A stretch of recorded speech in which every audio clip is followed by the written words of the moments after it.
Hello दोस्तों, आप लोग कैसे हैं। तो दोस्तों आज हम लोग बात करेंगे पृथ्वी के प्रमुख स्थल रूप, यानी 6 क्लास को जो चल रहा है भूगोल का, वो 6 चैप्टर है, ठीक है ना। और ये 6 चैप्टर का इसका नाम क्या है, तो पृथ्वी के प्रमुख स्थल रूप, ठीक है। इसे हम लोग आज देखेंगे। तो चलिए शुरू करते हैं। आपने इसमें कुछ स्थल रूपों को ज़रूर देखा होगा जो चित्र 6.1 में है, जो नीचे होगा देखे गए। आप देखेंगे कि पृथ्वी की सतह सभी जगह समान नहीं होती है, मतलब नहीं है। पृथ्वी का सब जगह क्या है, समान नहीं है। उतर खाबड़ है, ऊपर नीचे है, पर समान नहीं है। पृथ्वी पर अनगिनत प्रकार के स्थल रूप है। कितना है, तो अनगिनत प्रकार के स्थल रूप है। उसे क्या कहा जाता है, तो स्थल मंडल कहा जाता है, ठीक है ना। उसके बाद कुछ भाग ऊंचे नीचे और कुछ समतल होते हैं, मतलब कुछ ऊंचे नीचे होते हैं और कुछ समतल होते हैं। ये स्थल रूप दो प्रक्रियाओं के परिणाम स्वरूप बनते हैं। आपको यह जानकर आश्चर्य होगा कि मैदान जिस पर आप खड़े हैं उसमें धीरे धीरे गति हो रही है। क्या हो रही है, धीरे धीरे गति हो रही है। पृथ्वी के अंदर लगातार गति हो रही है। क्या हो रही है, पृथ्वी के अंदर लगातार गति हो रही है। प्रथम या आंतरिक प्रक्रिया के कारण बहुत से स्थानों पर पृथ्वी की सतह कहीं ऊपर उठ जाती है तो कहीं धंस जाती है, मतलब कहीं ऊपर उठ जाती है, कहीं धंस जाती है, ठीक है ना। जैसे कि यहाँ पर देख रहे हैं, ये क्या है, ये पर्वत है, ये पर्वत श्रृंखला है, ये पठार है, ये मैदानी इलाका है, तो समतल नहीं होता है। नेक्स्ट है दूसरी या बाह्य प्रक्रिया स्थल के लगातार बनने एवं टूटने की प्रक्रिया है। पृथ्वी की सतह के टूटकर घिस जाने को अपरदन कहते हैं। क्या कहते हैं, जब पृथ्वी टूट करके घिस जाते हैं उसे अपरदन कहते हैं। और अपरदन की प्रक्रिया के दौरान सतह नीची हो जाती है तथा निक्षेपण की प्रक्रिया के दौरान इनका फिर से निर्माण होता है। क्या होता है, फिर से निर्माण होता है। ये दो प्रक्रियाएं बहुत बहते हुए जल, वायु तथा बर्फ के द्वारा होती है। जल, वायु और बर्फ के द्वारा होती है। हम विभिन्न स्थल रूपों को उनकी ऊंचाई एवं ढाल के आधार पर पर्वतों, पठारों एवं मैदानों में वर्गीकृत कर सकते हैं। मतलब क्या कर सकते हैं, उनकी जो ऊंचाई है उसे ढाल के आधार पर उसे पर्वत या पठार या मैदान में वर्गित कर सकते हैं, ठीक है ना। फिर पर्वत है, ये पर्वत पृथ्वी की सतह को प्राकृतिक ऊंचाई है, मतलब पृथ्वी की सतह जो प्राकृतिक तौर से ऊंचाई है। पर्वत का शिखर छोटा तथा आधार चौड़ा होता है। यह आसपास के क्षेत्र से बहुत ऊंचा होता है, मतलब आसपास का जो क्षेत्र होता है उससे बहुत ऊंचा होता है। और कुछ पहाड़ बादलों से भी ऊंचे होते हैं, मतलब कुछ ऐसे पहाड़ हैं जो बादलों से ऊंचे होते हैं। जैसे जैसे आप ऊंचाई पर जाएंगे तो जलवायु ठंडी हो जाती है। क्या हो जाती है, जलवायु ठंडी हो जाती है। और कुछ परतें क्या होते हैं, कुछ परतों पर हमेशा जमी रहने वाली बर्फ़ की नदियाँ होती है। क्या होती है, जमी रहने वाली बर्फ़ की नदियाँ होती है। उन्हें हिमानी कहा जाता है। क्या कहा जाता है, उसे हिमानी कहा जाता है, ठीक है ना। यहाँ कुछ ऐसे भी पर्वत है जो समुद्र के भीतर है, मतलब कुछ ऐसे भी पर्वत है जो समुद्र के भीतर है, जिन्हें आप नहीं देख सकते, जिन्हें हम सब क्या कर सकते हैं, उसे नहीं देख सकते हैं। और कठोर जलवायु होने के कारण पर्वतीय क्षेत्रों में बहुत कम लोग निवास करते हैं। क्या करते हैं, बहुत कम लोग निवास करते हैं। वहाँ का धरातल खड़ी ढाल वाला होता है। क्या होता है, वहाँ का धरातल खड़ी ढाल वाला होता है तथा कृषि योग्य भूमि की कमी होती है। वहाँ पर क्या होता है, कृषि योग्य भूमि का कमी होता है। और पर्वत एक रेखा के क्रम में भी व्यवस्थित हो सकते हैं, जैसे श्रृंखला। अब यहाँ पर देखिए वलित पर्वत है और ये क्या है, भूपर्पट्टी है। नेक्स्ट है दोस्तों, नेक्स्ट क्या है कि बहुत से पर्वतीय तंत्र समांतर श्रृंखलाओं के क्रम में होते हैं, सैकड़ों किलोमीटर फैले होते हैं। क्या होते हैं? सैकड़ों किलोमीटर फैले होते हैं। हिमालय, अल्प्स तथा एंडीज क्रम एशिया, यूरोप तथा दक्षिण अमेरिका की पर्वत श्रृंखलाएं हैं और पर्वतों की ऊंचाई एवं आकार में विभिन्नता होती है। क्या होती है? विभिन्नता होती है। पर्वत 3 प्रकार के होते हैं। कितने प्रकार के होते हैं? तो 3 प्रकार के होते हैं। कौन कौन सा होते हैं? तो वलित पर्वत होते हैं, फिर भरंसोत पर्वत होते हैं और ज्वालामुखी पर्वत होते हैं। ये हिमालय तथा अल्प्स वलित पर्वत है जिनकी सतह ऊबड़ खाबड़ तथा शिखर संकवाकर है। भारत की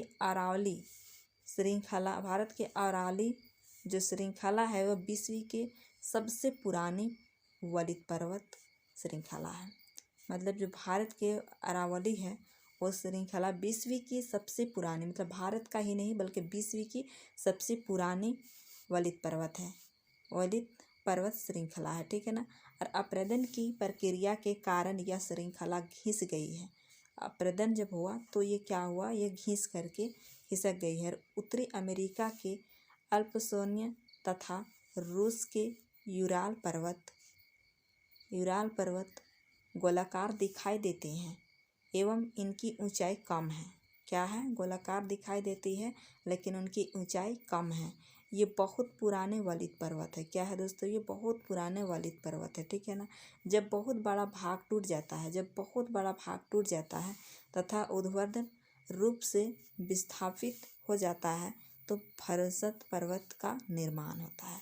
मतलब जब बहुत बड़ा भाग टूट जाता है पृथ्वी में तो भरंसत पर्वत का क्या हो जाता है? पैदा हो जाता है। और ऊपर उठे हुए खंड को उत्खंड कहते हैं। जैसे ये उठे हुए उत्खंड है, ये उसे क्या कहते हैं? ये हो गया उत्खंड और ये हो गया द्रविका। ठीक है ना। जैसे कि नीचे यहाँ पर चित्र दिखाई दे रहा है, देख सकते हैं यहाँ पर भरंसत पर्वत का निर्माण होता है। ऊपर उठे हुए खंड को उत्खंड कहते हैं। जैसे कि ये उत्खंड है, ये यहाँ पर ये है उठा हुआ और ये धंस गया है ये नीचे, इसको क्या कहते हैं? द्रोणिका भ्रंश कहते हैं। ठीक है ना। और तथा नीचे धंसे हुए खंडों को द्रोणिका भ्रंश कहा जाता है।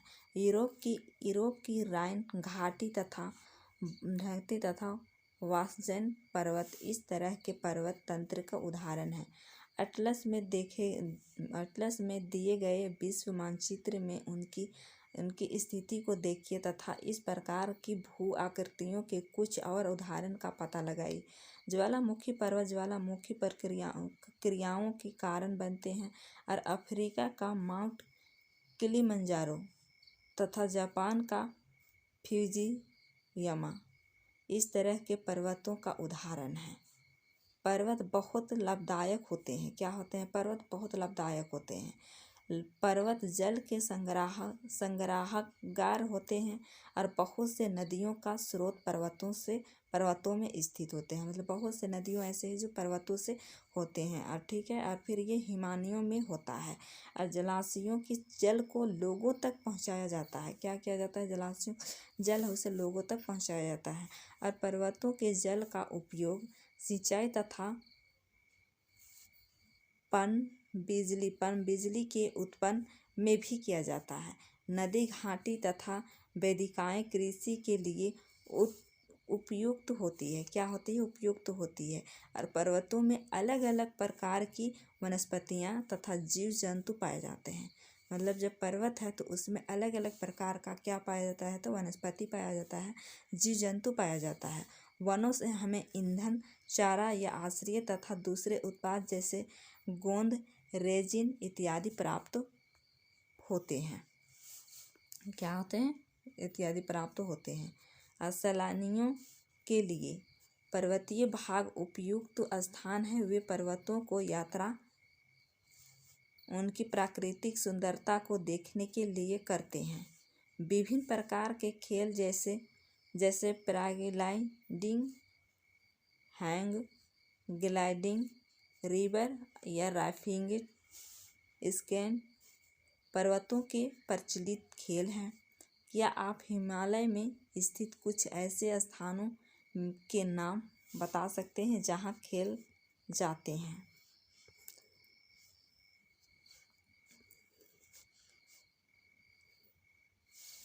नेक्स्ट है दोस्तों पठार। पठार उठी हुई एवं सपाट भूमि होती है।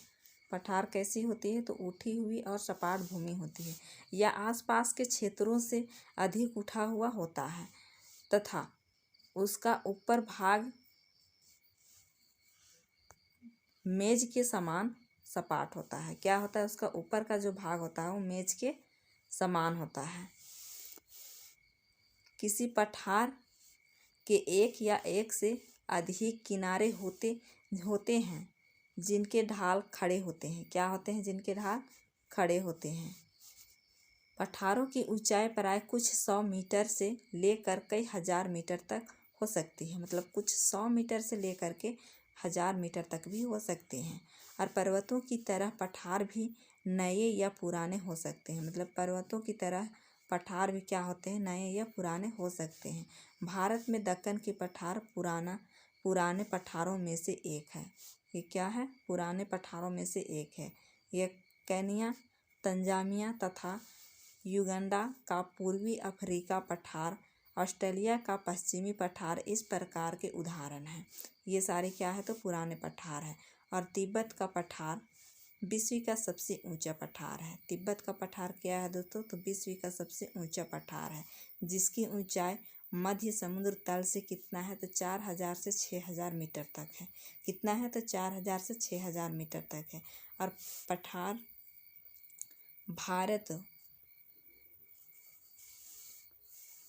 भारत बहुत उपयोगी होती है। पठार बहुत उपयोगी होती है पठार बहुत उपयोगी होती है क्योंकि उनमें खनिजों की प्रचुरता होती है। क्या होती है? खनिजों की प्रचुरता होती है। यही कारण है कि विश्व के बहुत से खनन क्षेत्र पठारी भागों में स्थित है। क्या है? विश्व के बहुत से ऐसे खनन है जो पठारी क्षेत्रों में भाग है। ठीक है, स्थित है। अफ्रीका का पठार सोना या हीरा, मतलब सोना एवं हीरो के खनन के लिए प्रसिद्ध है। कहाँ का पठार? तो अफ्रीका का पठार। याद रखेंगे, अफ्रीका का पठार किस चीज़ के लिए प्रसिद्ध है? तो सोना और हीरा के लिए। ठीक है ना। फिर भारत में छोटा नागपुर के पठार कौन चीज़ के लिए प्रसिद्ध है? तो लोहा, कोयला और मैग्नीशियम के बहुत बड़े भंडार पाए जाते हैं। और ये छोटा नागपुर कहाँ है दोस्तों? तो ये झारखंड में है। ठीक है ना। बहुत भंडार पाए जाते हैं। और पठारी क्षेत्रों में बहुत से जलप्रपात हो सकते हैं। मतलब पठारी जहाँ जिस इलाका में है उस इलाका में जलप्रपात हो सकते हैं, क्योंकि यहाँ नदियाँ ऊंचाई से गिरती है। क्या होती है? नदियाँ ऊंचाई से गिरती है। भारत में छोटा नागपुर पठार पर स्वर्ण रेखा नदी पर स्थित हुर्रू जलप्रपात तथा कर्नाटक में जोग जलप्रपात इस प्रकार के जलप्रपातों के उदाहरण हैं। लावा पठार के काली मिट्टी की प्रचुरता होती है। क्या होती है? लावा पठार के काली मिट्टी की प्रचुरता होती है, जो उपजाऊ में एवं खेती के लिए काफ़ी अच्छी होती है। क्या होती है? काफ़ी अच्छी होती है। कई पठारों में रमणीय स्थल होते हैं जो पर्यटकों को आकर्षित करते हैं। क्या करते हैं? तो पर्यटकों को आकर्षित करते हैं। ठीक है ना। नेक्स्ट है मैदान। मैदान समतल भूमि के बहुत बड़े भाग होते हैं। मैदान क्या होते हैं? समतल भूमि के जो होते हैं वो बहुत बड़े भाग होते हैं। ठीक है। ये सामान्य मध्य समुद्री तल से 200 मीटर से अधिक ऊंचे नहीं होते हैं। मतलब ये समुद्री तल से 200 से अधिक मीटर 200 से अधिक नहीं होते हैं। ठीक है। और मैदान काफ़ी समतल होते हैं और कुछ उर्मिल तथा तरंगित हो सकते हैं। अधिकांश मैदान नदियों तथा उनकी सहायक नदियों के द्वारा बने हैं। नदियाँ पर्वतों के ढालों पर नीचे की ओर बहती है।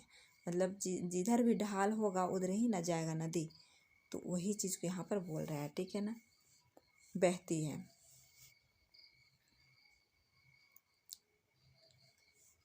तथा उन्हें अपरदित कर देती है।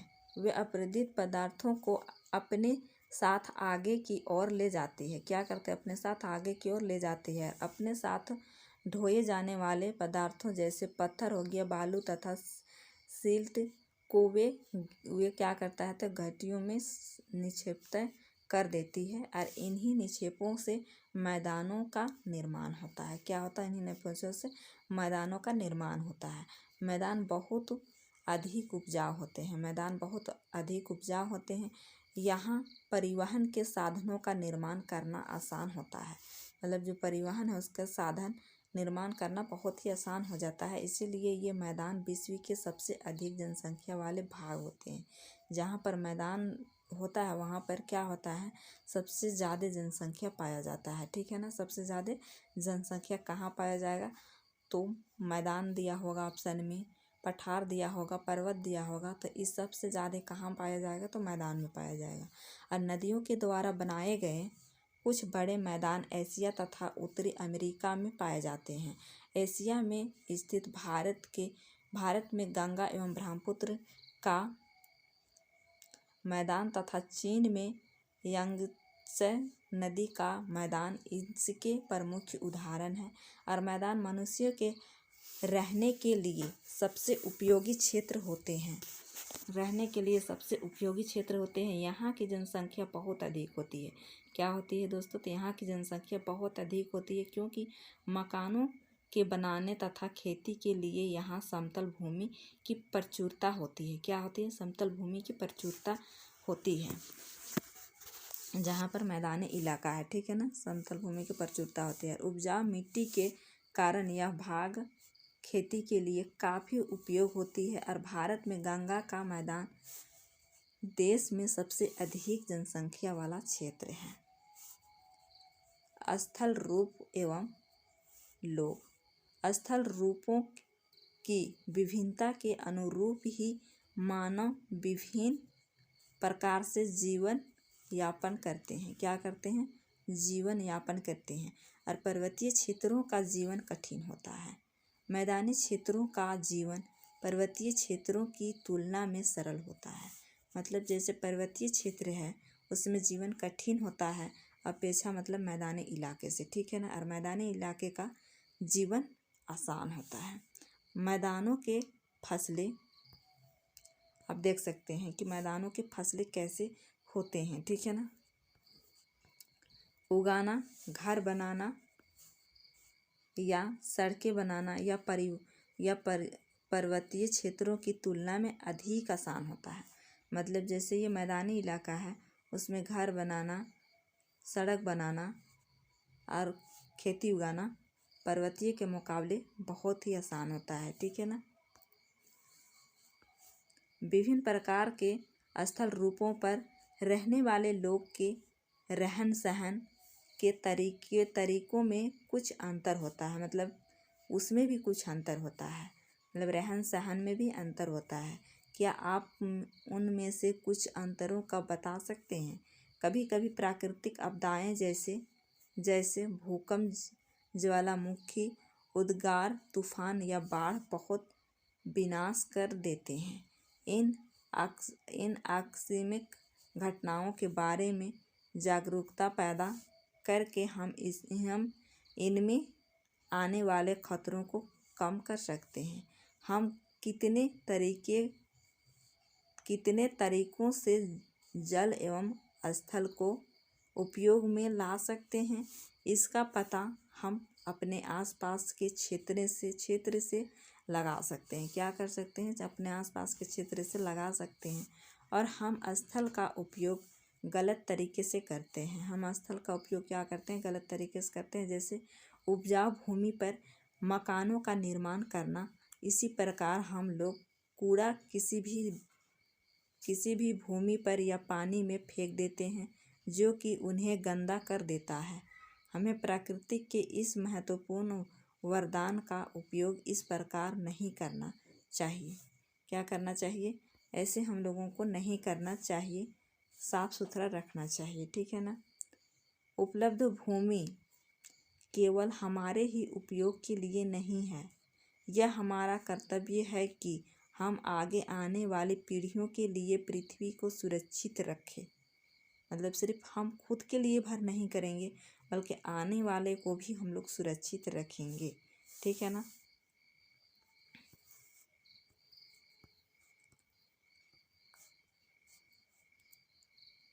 आप लोग देख सकते हैं यहाँ पर चित्र है, मैदानी इलाका का चित्र है, पर्वतीय पठारीय का चित्र है, ये देख सकते हैं नाव का चित्र है। ठीक है ना।